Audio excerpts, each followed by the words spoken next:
un petit peu. Je me suis tournée vers des plateformes, les plateformes qu'on connaît, Le Bon Coin, tout ça. Et c'est vrai qu'il y a très peu de réponses. Franchement, j'ai démarché énormément de personnes et j'ai décroché très peu de visites ou même de réponses. Déjà, trouver un logement, il y a beaucoup de sites d'arnaques, il y a beaucoup de faux trucs, ou alors c'est des prix qui sont pas forcément abordables. Et surtout, t'as les résultats de ton école genre 2 mois avant d'emménager. Et c'est ultra compliqué en 2 mois de trouver un bon appart et tout. Donc quand t'as les résultats en juin, alors que le creux où t'as des apparts c'est en avril, c'est compliqué. J'avais trouvé un appart en juillet avant la rentrée, mais à Roubaix. Du coup, entre-temps, j'ai pu déménager et finalement, les prix entre Roubaix et Lille, je sais pas s'il n'y a pas un grand écart. Genre 40 minutes pour aller à la fac, alors que maintenant, j'en mets genre 20. Les derniers métros pour Roubaix, c'est genre 23 heures. Donc il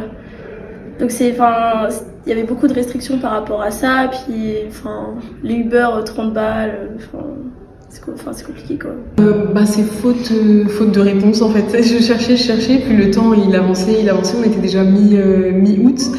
Et j'ai vu cette annonce sur Wascal du coup. Et je me suis dit, je vais tenter parce que à Lille, j'avais vraiment personne qui me répondait.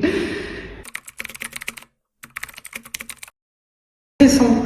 C'est super stressant parce qu'on voit l'échéance de la rentrée se rapprocher et on n'a toujours pas de logement et on se dit comment je vais faire. D'avoir un bon appart pour des prix abordables, c'est super stressant. Ah, par contre, une fois que t'as trouvé, là t'es super heureux.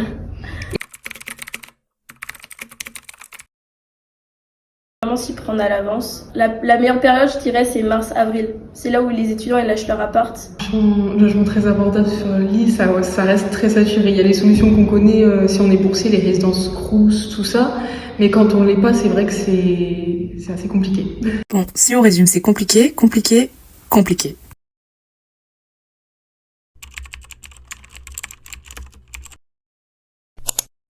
Selon l'UNEF, seuls 8,8% des logements promis par Emmanuel Macron en 2017 ont été construits, alors que le président de la République avait annoncé la construction de 60 000 logements étudiants.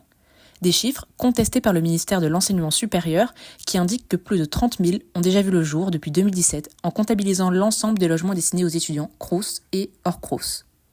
Sauf que malheureusement, ça ne va pas en s'améliorant.